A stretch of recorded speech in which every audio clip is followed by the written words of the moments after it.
নমস্কার বন্ধুরা, এই দেখুন বীরভূম জেলায় 51 পীঠের মধ্যে একটা সতীপীঠ দেখাচ্ছি।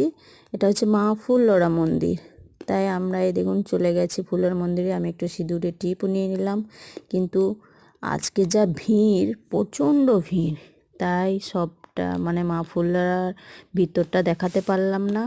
তাই বাইরে কত সুন্দর গাঁদা ফুলের মালা দিয়ে সব রকমের ফুল দিয়ে গোলাপ টোলাপ দিয়ে সাজিয়েছে, দেখে নিন।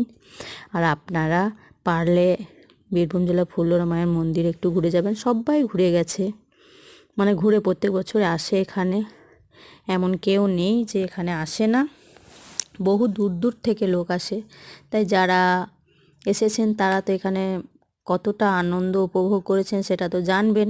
আর এই প্রত্যেক মাঘী পূর্ণিমাতে কোনো সময় মাঘ মাসে কিংবা ফাল্গুন মাসে তিথিক্ষয়ের অনুযায়ী তো হয় এই মেলাটা, মাঘী পূর্ণিমা মিলন মেলা যেহেতু।